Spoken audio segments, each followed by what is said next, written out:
더마카와 함께 시선 집중의 문을 열겠습니다. 어서 오세요. 네, 안녕하세요. 더마카입니다. 김창면 님이 블루투스를 회사에 놓고 와서 매일 유튜브로 시청하다가 오늘은 못 듣겠구나 했는데 인천에서 강남으로 운행하는 버스 9300번 기사님도 애청자이신가 봐요. 버스에서 들으면서 갑니다. 라고 인사해 주셨습니다. 9300번이요? 네. 네, 기사님, 승객 여러분 모두 반갑고 고맙습니다. 네, 지금 누가 이거 댓글 썼지? 라고 하면서 서로 쳐다보고 계시지 않을까 하는 생각도 드는데요. 네. 그리고 매직님은 오사카 여행 중에 처음으로 시선 집중에 댓글 남깁니다. 제 입이 항상 잘 듣고 있습니다. 라고 해주셨는데 네. 아니 댓글을 왜 그렇게 멀리 오사카까지 가서서 올리시죠? 그러게요. 고국 생각이 났나 보죠. 한국에서 들으실 때도 올려주시지. 예. 어쨌든 여행 중에도 들어주신다니 감사하고요. 네. 존수누님, 종배영 잘하자. 딱 이렇게 올려주셨는데 제일 무서운 말인데. 네, 뭘 더 어떻게 잘할까요? 좀 궁금해가지고 여쭙고 싶어서 소개를 해드렸는데 존수누님 조금만 더 길게 남겨주세요. 구체적으로 뭘 어떻게 더 잘할까요? 여기서 잘하자 이럴 때 이제 중요한 게 억양과 눈빛이거든요. 그러니까요. 네, 눈빛은 확인할 방법이었고, 네, 갑자기 떨리네. 네. 그리고 4039님 궁금한 게 있어서 문자 보내봅니다. 최근 시선집중이 3대가 찾아오는 맛집이라는 광고가 나오는데 시선집중은 호랑이 담배 피우던 시절부터 하던 방송인가요? 제이비는 이것까지 읽어야 되는 건가? 제이비는 배추도사 무도사인가요? 제이비가 알려주세요. 시선집중의 역사가 사반세기가 됐습니다.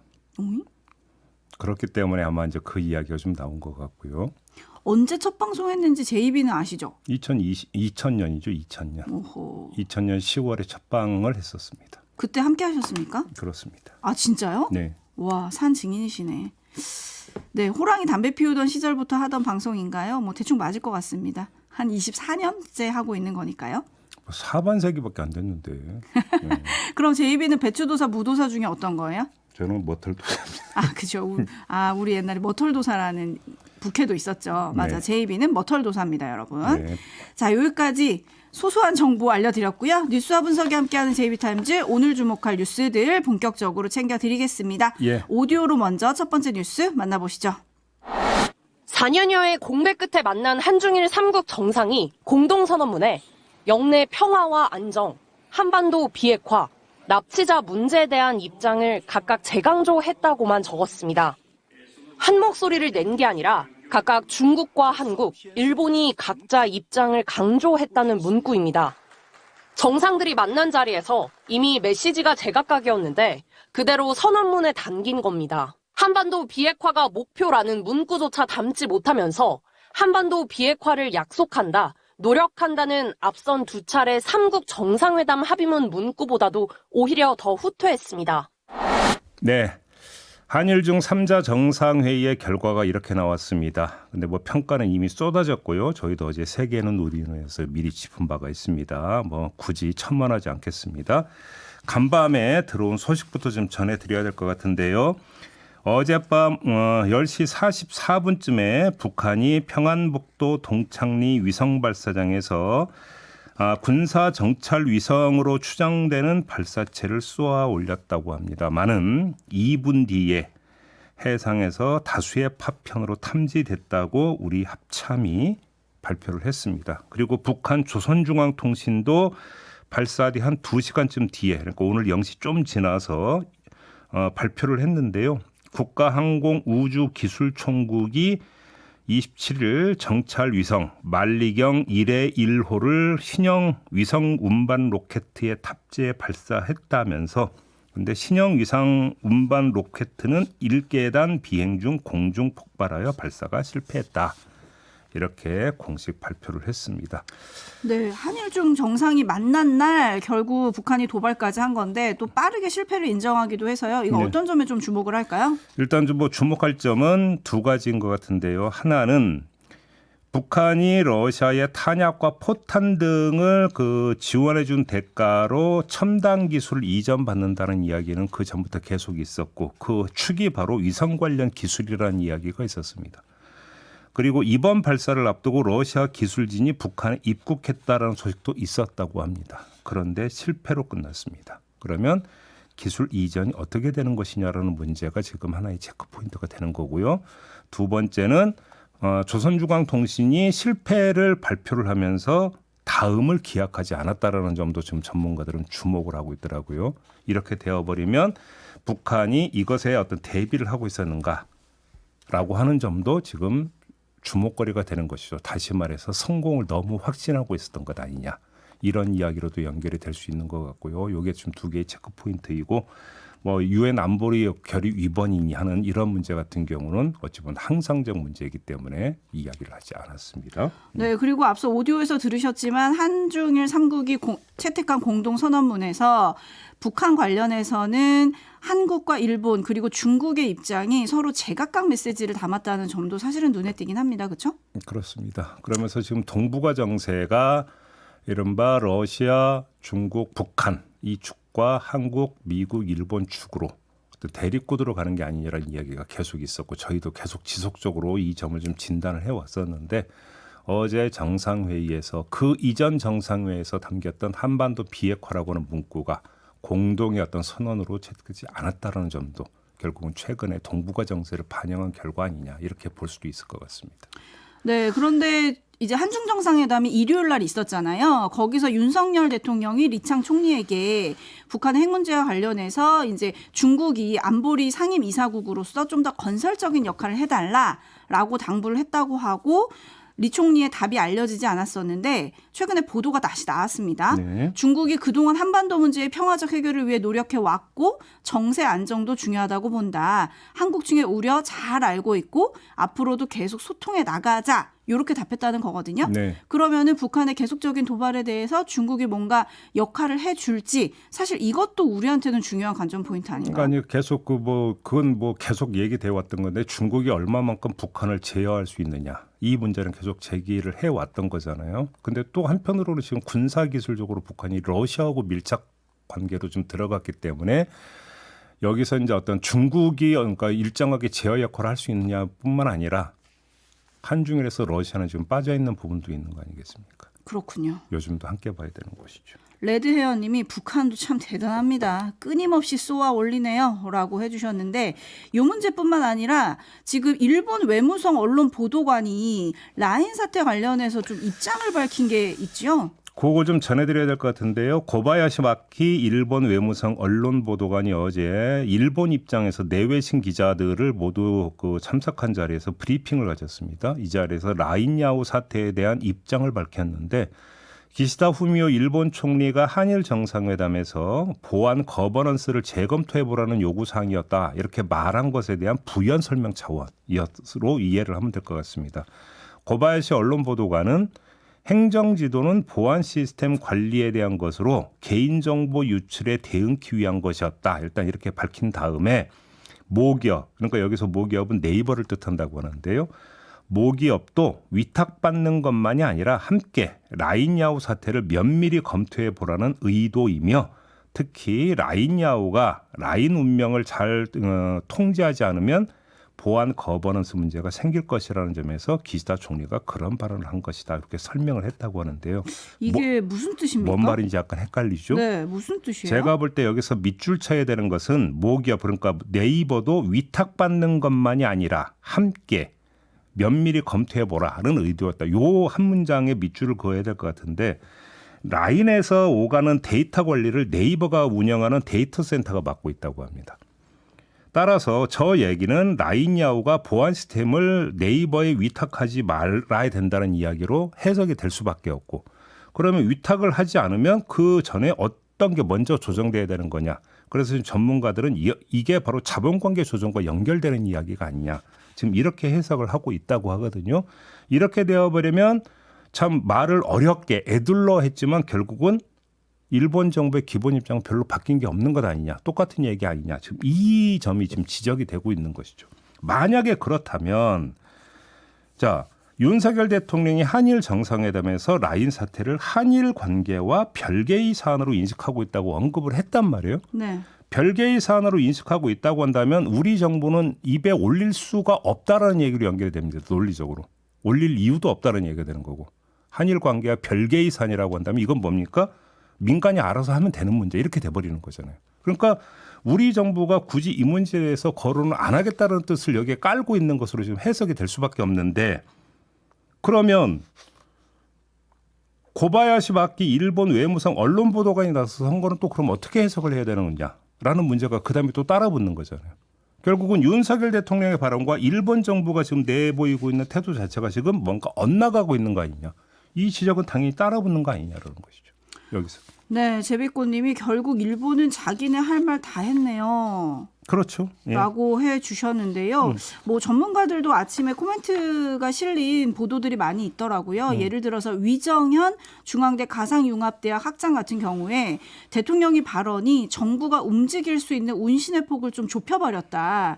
이제 외교부도 과학기술정보통신부도 이 문제에 나서게 힘들게 됐다. 이런 점을 지금 꼬집고 있습니다. 아니, 그러니까 제가 조금 전에 말씀드린 게 그거예요. 한일 관계와 별도의 사안이라는 여기서 한일 관계는 정부 관계를 뜻한다고 봐야 되는 거잖아요. 정부가 나설 근거를 얼굴 없애버렸다는 거예요. 저 발언이 오히려. 전문가들이 지적하는 거 그 부분이죠. 네.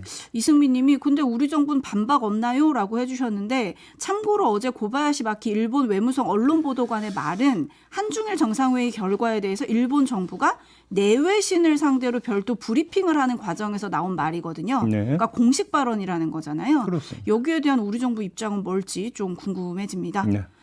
JB타임즈 다음 주목할 뉴스는 어떤 겁니까? 오늘 국회 본회의가 열립니다. 최상병 특검법 재표결이 예정이 돼 있습니다. 다 아는 얘기인데요. 근데 어제 또 국민의힘에서 찬성표를 던지겠다는 의원이 추가로 나왔습니다. 관련 뉴스 들어보시죠. 비례대표인 김근태 의원은 MBC와의 통화에서 이번 사건은 제 상식선에서는 물론 국민들도 납득하기 어려운 지점이 많다며 장기적으로 우리 당이 떳떳하려면 정면 돌파하는 게 맞다고 밝혔습니다. 이로써 재표결 찬성 의사를 밝힌 의원은 김웅, 안철수, 유이동, 최재형 4명에 이어 모두 5명이 됐습니다. 네, 이런 상황에서 김태흠 충남지사가 다시 페이스북에 글을 올려서 찬성 입장을 밝힌 안철수 의원을 강도 높게 비판을 했습니다. 특검을 정치적으로 이용하는 야당보다 정치적 존재감을 키우려 망나니 뛰듯 부하내동하는 당신이 더 나쁘다. 능력도 안 되면서 대통령 꿈만 줬지 말고 자기 자신을 성찰하는 것이 우선이다. 이렇게 아예 직격을 한 겁니다. 네, 짚을 점은요? 다시 한번 봅시다. 김태흠 지사가 찬성 의사를 밝힌 5명의 의원 가운데 안철수 의원만 콕 찍어서 비판을 했습니다. 왜 그랬을까요? 가장 먼저 떠오르는 건 5명 가운데 22대 국회에서도 금배지를 유지하는 인물은 안철수 의원뿐이라는 사실입니다. 바로 이 점 때문에 김태흠 지사가 안철수 의원을 타깃 삼은 것이다 라고 풀이할 수 있는데 이걸 거꾸로 읽으면 어떻게 되는 걸까요? 거꾸로 읽는다는 게 무슨 말씀이냐면 안철수 의원의 관점에서 재해석하면 어떻게 되느냐 이 얘기입니다. 어떻게 되는데요? 자신이 상징이 된다는 것이 돼버리는 거잖아요. 상징이라는 표현이 과하다면 대표 인물이 돼버린다는 거잖아요. 특검법 찬성의 대표가 될 뿐만이 아니라 나아가 반윤의 대표가 될 수도 있다는 겁니다. 왜? 재표결 앞두고 VIP 경로설이 집중 부각돼 버리지 않았습니까? 이랬기 때문에 이 최상병 특검법은 곧 윤석열 대통령 수사를 포함하고 있다라는 이야기로 연결이 되고 윤석열 대통령 수사법이 되어버렸고 따라서 특검법 찬성은 곧 윤석열 대통령에 대한 수사까지도 찬성한다는 의미로 간주될 수밖에 없기 때문입니다. 아무튼 안철수 의원 본인이 원하든 원치 않든 상황은 이렇게 흘러가고 있다. 본인이 대표 인물이 되고 있다라는 겁니다. 자, 이런 흐름은 안철수 의원에게 기회일까요? 위기일까요? 자꾸 질문을 던지시니까 텔라카스 님이 제 입이 좀 복잡하게 말씀하시네요 라고 해주셨는데 네. 그러면 이게 안철수 의원에게 기회입니까? 위기입니까? 국민의힘이 총선에서 참패함으로써 윤석열 대통령의 힘은 빠졌고 더불어 당 장악력도 약화됐지 않습니까? 이런 상황은 윤석열 대통령과 각을 세우면서 차별화할 수 있는 하나의 토양으로 작용할 겁니다. 그렇게 놓고 본다면 차제에 그냥 반윤으로 달리자. 차제의 반윤 대표 인물이 되어보자라는 생각도 할 수 있는 거 아니겠습니까? 어차피 윤석열 대통령의 흐름이 이렇게 잡혔다면 윤석열 대통령과 확실하게 차별화하는 게 자신의 정치적 미래를 위해서 투자다, 기회다. 이렇게 생각할 수가 있겠죠. 하지만 이런 진단은 상황 논리만 담고 있는 것이지 본인의 의지는 지금 빠져 있는 진단이라는 겁니다. 정작 당사자가 그런 의지가 있는지는 지금 전혀 알 수 없는 거 아니겠습니까? 설령 의지가 있다 하더라도 그 뒤에 닥칠 김태흠 지사 같은 자신을 향한 공격을 견뎌낼 정치적 맷집이 있는지도 또 별개의 문제 아닙니까? 그렇죠? 그런 점에서 결론은 내리지 않겠는데요. 더 근본적으로는 안철수 의원이 오늘 정말 찬성표를 던질지 이것도 지켜봐야 되는 문제 아닌가요? 이론적으로는. 네. 그죠? 다만 어제 찬성 의사를 밝힌 김근태 의원이 국민의당 출신입니다. 국민의당 출신으로 안철수 의원과 친하다라는 점은 좀 참고사항이 될 수는 있을 것이다.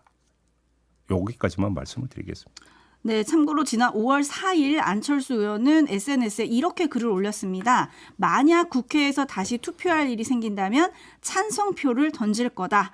자식을 둔 아버지로서 정치적 유불리보다는 역사에 부끄럽지 않은 길이 무엇인지만을 생각하겠다. 이렇게 글을 올렸었거든요. 네. 네, 데이지님이 어쨌든 안철수 의원 이슈 끌기에는 성공한 것 같습니다. 라는 관전평 보내주셨고요. 8293님, 이번에 철수 안 하면 기회 아닐까요? 해주셨고, 안은정님, 기회는 위기와 함께 옵니다. 이렇게 보내주셨네요. 아주 오래된 이야기가 기회는 위기고 위기는 기회다 이런 이야기는 있죠. 그렇죠. 네. 태권 부인님이 오늘 시선 집중은 국회에 쏠리겠는데요? 라고 해주셨는데 어떤 결과가 나올지 저희도 함께 시선 집중하겠습니다. 네. JB타임즈 다음 주목할 뉴스는 어떤 건가요? 상상을 한번 해봅시다. 매일 아침 닭이 우려되면 어떻게 될 것 같습니까? 새벽이 왔네 싶겠죠. 시골 얘기가 아니라 서울에서 그런다면. 어허이. 실제로 이런 일이 벌어졌다고 합니다. 서울 송파구 방이 2동의 한 빌라 옥상에서 누군가가 닭을 키우고 있다고 합니다. 옥상에 비닐하우스가 설치됐고 거기서 닭 4마리가 살고 있다는 건데 문제는 이 닭들이 새벽부터 울어댄다는 겁니다. 주민 이모 씨의 경우 닭이 심한 날은 새벽 1시부터 5시까지 울어대는 날도 있었다면서 닭이 한 번 울기 시작하면 15초 간격으로 계속 울어대고 소음의 정도가 개 짖는 소리보다 커서 도저히 잠을 잘 수가 없다. 아이고. 이렇게 하소연했다고 하고요. 온라인 중고거래 플랫폼의 방이 이동 동네 생활 게시판이 있는데 여기에 자신을 갓난아이 엄마라고 소개한 사람이 글을 올리기도 했다고 합니다. 안 그래도 잠이 부족한데 몇 주 전부터 새벽마다 구체적으로 4시 반부터 7시 반 사이였다고 합니다. 새벽마다 우는 닭소리에 돌아버릴 것 같다라는 이런 글을 올렸다고 합니다. 아이고. 민원이 빗발쳤다고 하는데요. 송파구청이 나서긴 했는데 손 쓸 방법이 없었다고 합니다. 마스터 초이님이 빌라 옥상이에요. 이건 좀 민폐 아닌가요? 라고 해주셨는데 왜 구청이 손을 쓸 방법이 없습니까? 일단 이 지역이 가축 사육 제한 구역이란 점을 앞세워서 제재를 가하는 방법을 떠올려 볼 수 있는데 닭 소유주가 이건 가축이 아니라 반려동물이에요라고 해버리면 방법이 없다라는 거예요. 그다음에 소음 진동 관리법이 있어서 이걸 들이대는 방법도 있을 수 있는데 이것도 불가능하다고 합니다. 이 법이 규정한 소음은 기계, 기구, 시설, 그 밖의 물체의 사용 또는 공동주택 등 환경 불량으로 정하는 장소에서 사람의 활동으로 인하여 발생하는 강한 소리로 되어 있거든요. 닭은 사람은 아니지 않습니까? 그래서 소음 진동 관리법도 적용할 수 없고 그러면 결국 뭡니까? 기댈 건 닭 소유주의 선처에 기댈 수밖에 없는데 닭 소유주가 선처를 요령했다면 빌라 옥상에서 닭을 키우고 있겠습니까? 그리고 거꾸로 저는 반려동물입니다. 라고 해버리면 어떻게 할 거냐라는 겁니다. 대책이 없다라고 합니다. 아이고 좀 답답하실 것 같은데. 근데 제가 이 뉴스를 고른 게 네. 그 목격담도 있는데요. 한강에서 어떤 분이 이 닭의 목줄 채워서 산책하는 장면도 목격된 경우가 있었거든요. 아, 뭐 예쁘면 반려동물로 네, 최근에 키울 수 닭을 있으니까요. 반려동물로 키우는 경우가 늘어나고 있다고 하는데 이게 어찌 보면 예고편일 수도 있다. 이래서 이 뉴스를 한번 골라봤습니다. 네, 이민님이 닭들은 어두우면 잘 안 웁니다라고 정보 보내주셨는데 사진 보니까 약간 닭장을 조금 덮어놓기는 했더라고요, 그렇죠? 네, 네. 그래도 지금 이 닭은 많이 온다는 건데 주변에 계신 분들 좀 힘들 것 같아요. 마무리하죠. 더마카 수고하셨습니다. 고맙습니다.